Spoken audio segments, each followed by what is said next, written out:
안녕하세요. 사사의 사람 사는 이야기. 오늘의 사연입니다. 안녕하세요. 저는 30대 딸과 살고 있는 60년생 김주란이라고 합니다. 서울에서 작은 분식집을 운영하고 있죠.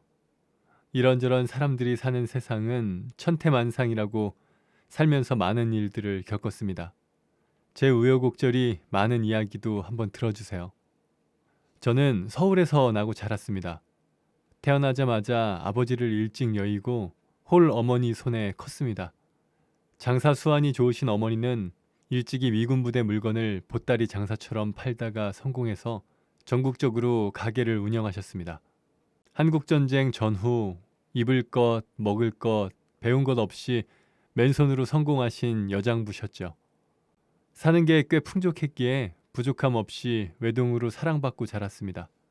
어머니는 여자도 교육을 받아야 잘 살아간다고 공부를 강조했지만 안타깝게도 저는 공부에는 흥미가 크지 않았고 오히려 어머니 장사하는 모습을 보고 일을 도와드리는 것이 좋았습니다. 상고를 나와서 어머니 일을 도왔는데 일용품들을 취급하는 잡화점이다 보니 제법 일이 많았습니다. 덕분에 연애는커녕 친구들도 잘 못 보고 살았죠. 어머니는 가끔 제 결혼에 대해 걱정을 하시는 듯 했지만 정작 저는 아무런 생각이 없었네요. 그러다가 제 나이 26살이 되었을 무렵 어머니는 선자리를 들고 오셨습니다. 주란아, 너랑 결혼할 사람이다. 대뜸 들고 오신 사진에는 하얀 얼굴에 단정한 인상의 남자가 있었죠. 시아버지 시어머니 될 분들이 모두 교직 생활을 하시고 상대 남자는 작은 무역회사에 다닌다고 했습니다. 평소 일하는 게 좋고 연애도 안 해본 저 때문에 어머니가 나름 좋은 집안으로 수소문을 하셨던 거죠. 그즈음 어머니는 저에게 너는 노처녀로 늙어 죽을 거니? 하는 질문을 자주 하셨고 저는 일이 좋아요 하는 대답을 했어요. 그럼 어머니가 한숨을 쉬는 식의 늘 같은 레파토리였죠. 세상 사는 것은 남들 하는 것 다 하고 살아야 한다가 어머니의 지론이었고 이리저리 등 떠밀려 생애 첫 선을 보러 나갔습니다. 그 주 일요일 오후 서울 신촌에 있는 다방에서 처음 만났습니다. 김주란 씨? 먼저 와 있던 저를 보고 놀랐는지 허겁지겁 다가오는 남자는 사진 속의 단정한 이미지보다 인간미가 있어 보였고 말수도 적고 부끄러움이 많아 보였습니다. 인연이 되려고 그랬는지 막상 만나보니 사람이 괜찮더군요. 서로 긴장한 채 별 말 없이 헤어진 다음 날 상대방 쪽에서 저와 결혼을 전제로 만나보고 싶다는 연락이 왔습니다. 많이 배우고 좋은 집안과의 만남이라며 엄마는 흡족해 하셨고 저도 선한 사람 같아서 한번 만나봐야겠다는 쪽으로 생각이 기울었습니다. 가게를 쉬는 일요일마다 만났는데 볼수록 제 이야기를 잘 들어주고 맞추어주는 좋은 남자였습니다. 가랑비에 옷이 젖듯이 그 사람에게 스며들었고 처음으로 사랑이라는 걸 느끼게 되었습니다. 그렇게 우리는 아무런 문제 없이 결혼을 하게 되었죠. 결혼 후 제주도로 신혼여행을 다녀온 우리는 시부모님과 함께 살았습니다. 제가 시댁으로 들어가는 것이 아니라 다 함께 살기 위해 큰 집으로 이사를 한 것이었어요. 저와 엄마는 서울에 살았지만 남편의 직장은 수원에 있었고 당연히 합가를 원하는 시부모님을 위해 친정엄마가 큰 집을 사주셔서 다 함께 살게 된 것이었죠. 사실 처음 시부모님을 만나 뵈었을 때는 저희 집 분위기와 달리 조용하시고 깐깐한 느낌이 드는 건 사실이었습니다.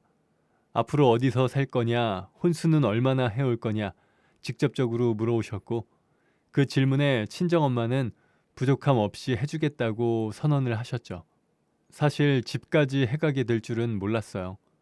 당시만 해도 집은 남자 쪽에서 마련하는 게 일반적이었거든요. 결혼 후 시부모님과 살게 되는 경우도 많았고요.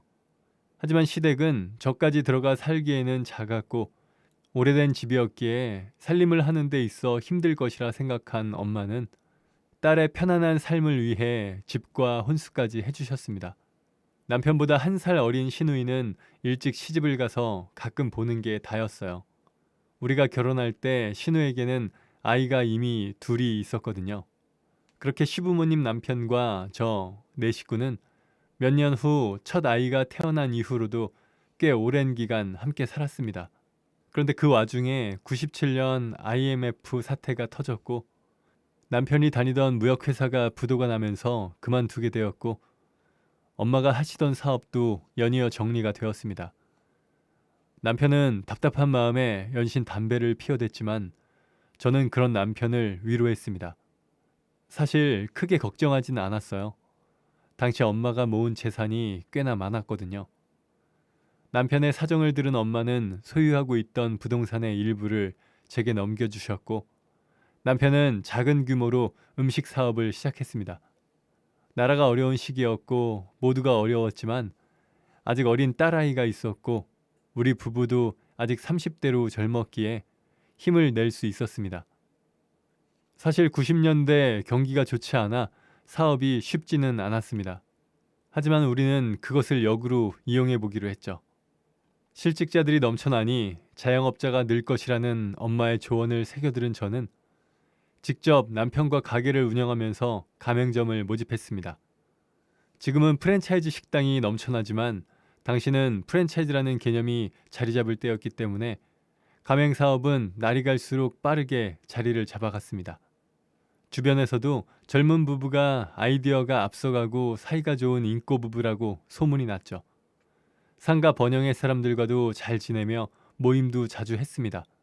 그 중에 건너편 옆에서 가게를 하는 미용실 연정이와 카페를 운영하는 은미는 나이 또래가 비슷해 오래된 친구처럼 스스럼 없이 친하게 지내게 되었죠.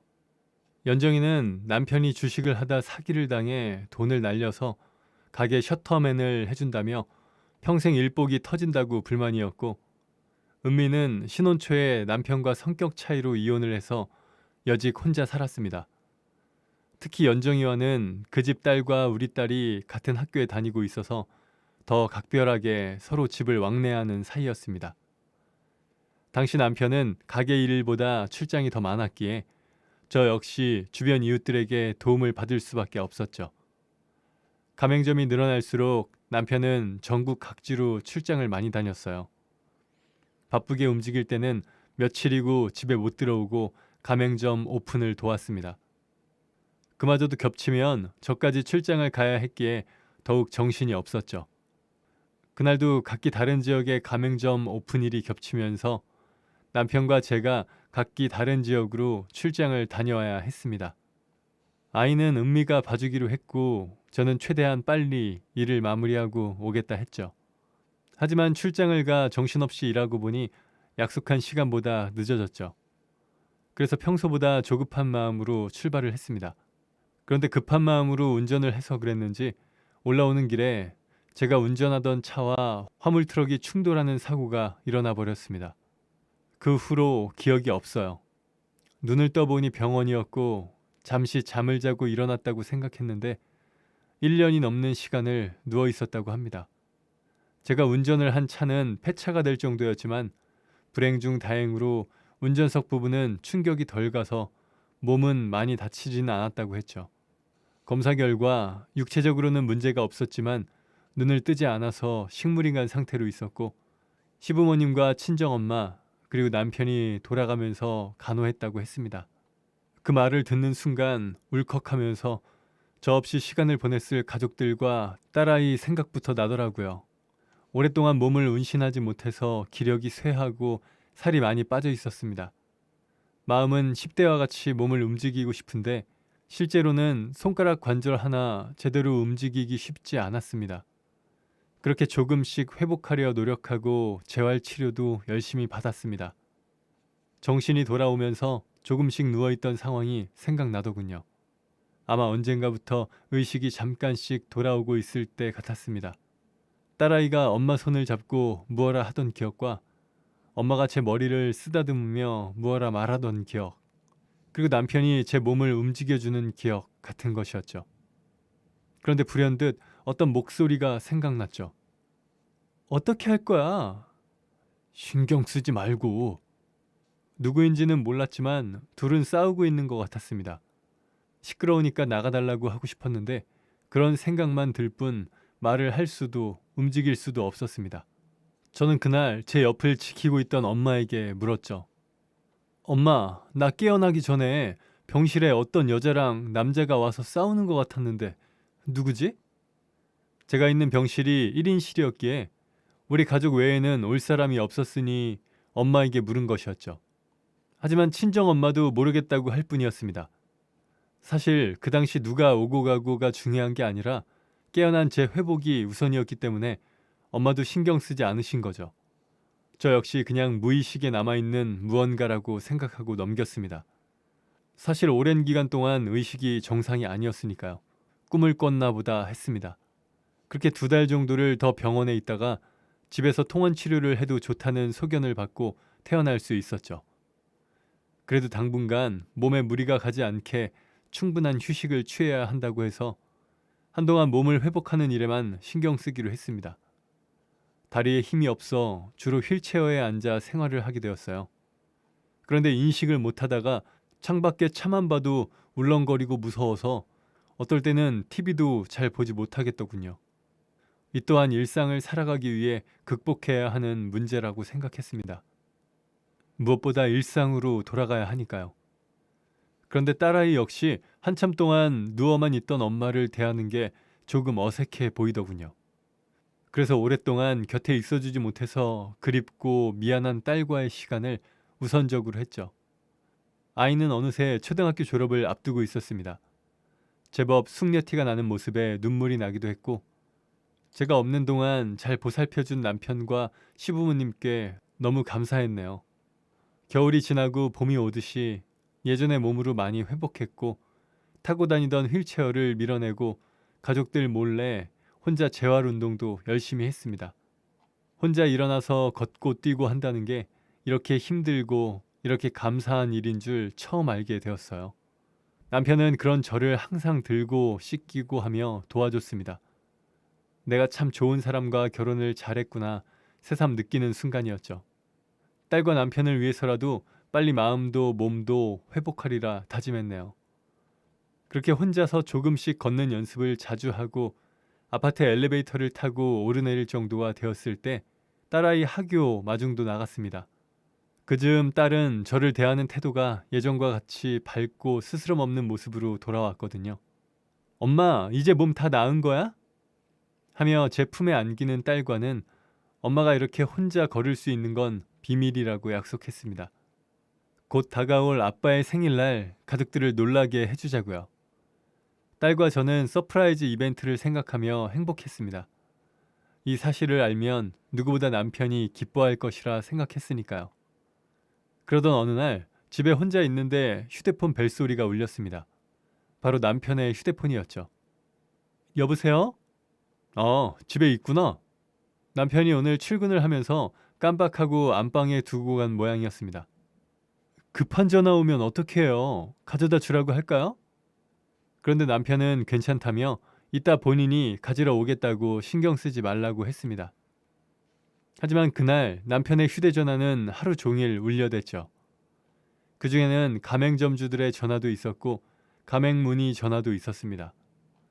그 연락을 신경 쓰지 않을 수가 없었던 저는 아직 조금 이르기는 하지만 멀지 않은 거리니 가게에 전화기를 갖다 줘야겠다 생각을 했죠. 숨이 차고 다리가 후들거리기는 했지만 재활 치료를 열심히 하고 움직인 덕분일까요? 무사히 가게에 도착했습니다. 그런데 남편의 모습이 안 보이더군요. 이곳까지 걸어온 저를 보고 놀랄 남편을 기대했는데 조금 김이 새는 기분이었죠. 가게를 오픈하기 전 준비하는 오전 시간이라 그런지 식당 안은 조용했습니다. 여보 하며 들어갔는데 아무런 대답이 없어 조금 큰 목소리로 다시 불렀는데도 아무런 기척이 없었습니다. 그런데 그 순간 주방 쪽에서 어떤 소리가 나더군요. 가까이 다가가니 소곤거리는 말소리가 들렸습니다. 이상하게 목 뒤쪽으로 솜털이 곤두서는 게 느껴졌습니다. 카운터를 지나 주방 입구를 바라본 순간 남편의 뒷모습이 보이고 남편에게 가려진 채 서 있는 사람이 말하기를 우리 언제 여행가요? 하더군요. 여자 목소리였습니다. 그러자 남편은 이번에 안산 쪽에 가맹점 오픈하는 일 끝나면 가자 하며 대뜸 앞에 있는 여자를 껴안는 것이었습니다. 저는 너무 놀라 그대로 굳어버렸습니다. 시누이는 아닐 거고 학교에 있을 우리 딸은 더더욱 아니었습니다. 그때 여자가 남편을 같이 마주 안았는데 그 얼굴은 제가 아는 사람이었죠. 바로 옆집 카페 사장인 은미였습니다. 둘은 너무나 자연스럽게 안으며 웃고 있었습니다. 저는 놀란 나머지 그 자리에서 다리에 힘이 풀려 주저앉아 버렸죠. 넘어지면서 물건을 떨어뜨렸는지 둘은 그제서야 제가 있는 곳을 바라봤습니다. 그 순간에 그들의 경악이란. 이후로도 인생을 살면서 많은 사람을 보고 많은 일을 겪어봤지만 아직도 그 두 사람의 표정은 잊혀지지가 않습니다. 여보! 주란 언니! 두 사람은 뭐에 홀린 것 같은 표정을 지었죠. 그리고 남편은 놀란 나머지 손을 부들부들 떨며 저에게 달려왔고 은미는 급하게 변명을 늘어놓기 시작했습니다. 제가 몸만 멀쩡했으면 두말할 것 없이 소리를 지르거나 그 자리에서 멱살을 잡았을 겁니다. 어쩌면 도망가듯 뛰쳐나갔을 수도 있을 거고요. 하지만 몸이 말을 듣지 않았고 아무것도 할 수 없었던 저는 그 자리에 주저앉은 채 눈물만 줄줄 흘렀습니다. 그날 어떻게 집에 왔는지도 몰랐습니다. 남편이 저를 업고 집에 왔다는데 시어머니가 어떻게 나간 거냐고 무슨 일이 있냐고 물어도 말이 안 나왔습니다. 감당하지 못할 이 상황에 그저 울기만 했죠.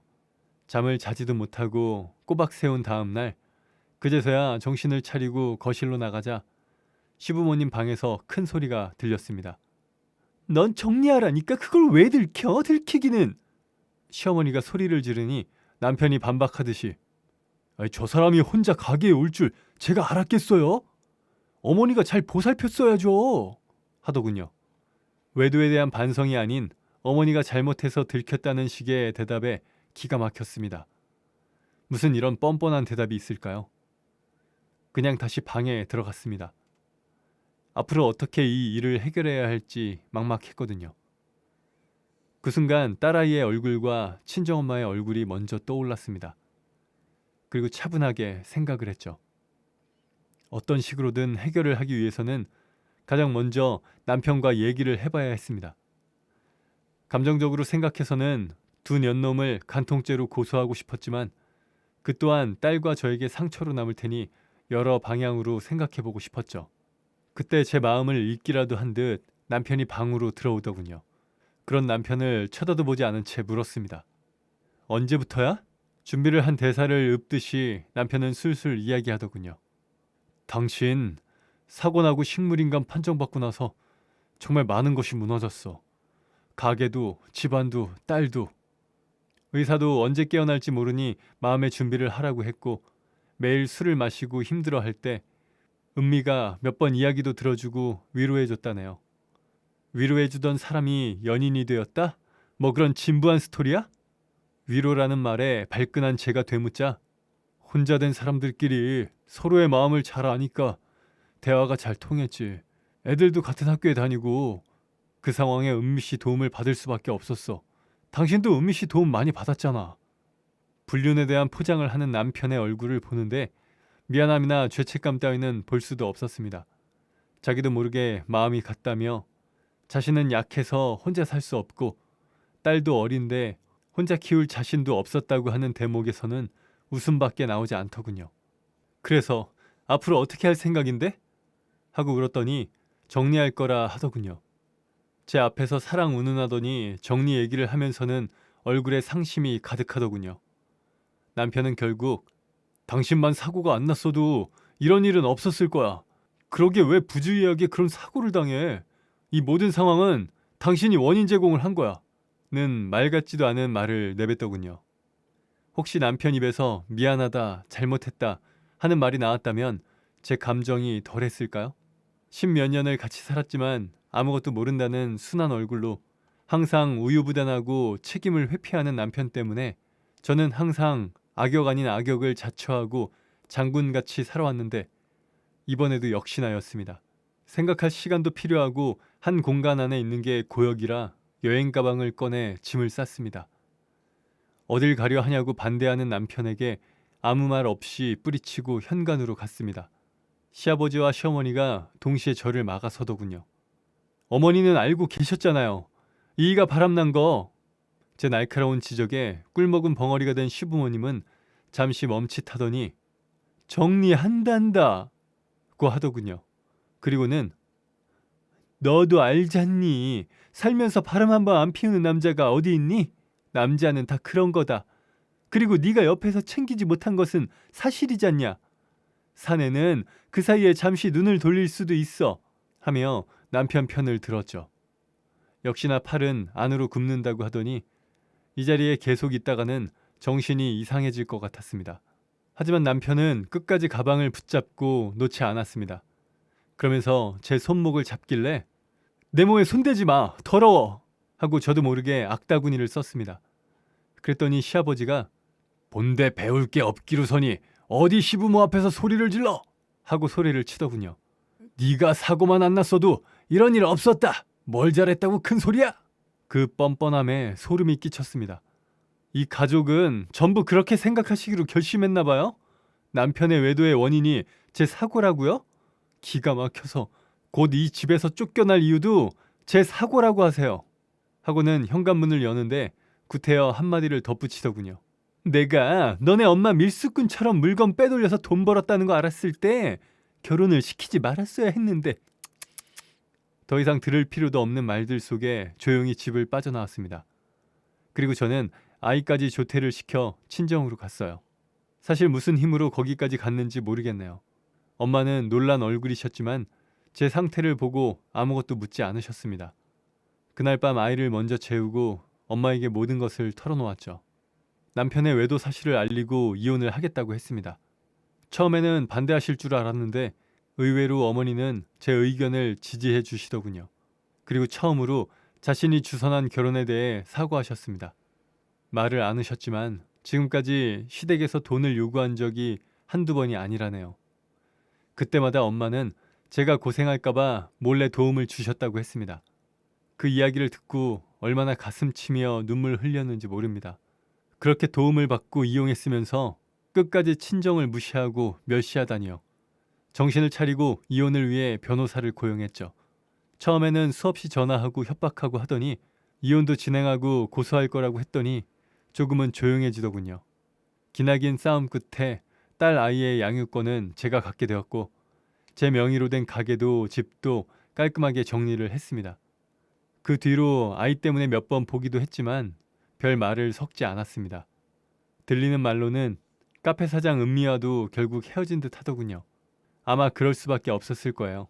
치열한 법정 공방 끝에 적당한 수준의 재산 분할은 해줘야 했지만 간통으로 고소하지 않는 조건을 달아 저에게 줘야 하는 위자료와 아이의 양육비까지 대부분의 것을 빼앗기게 되었거든요.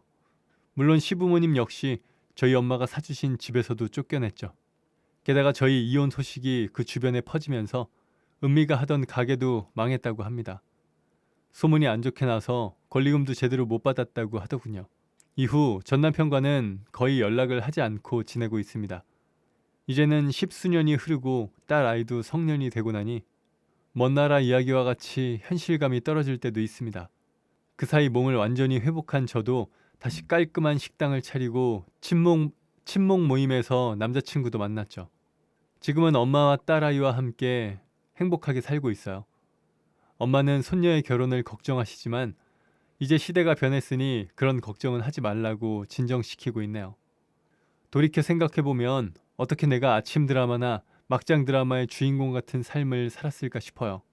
그래도 지금은 그런 일들을 겪었기에 제가 있는 거라 여기며 하루하루 살고 있습니다. 언제나 당당한 엄마의 딸로, 대견한 내 딸의 엄마로, 그리고 슈퍼우먼 김주란으로 행복하게 살겠습니다. 제 긴 이야기 들어주셔서 감사합니다. 네, 오늘 사연은 여기까지입니다. 사람 사는 이야기 채널 구독과 좋아요, 알람 설정 부탁드립니다. 감사합니다.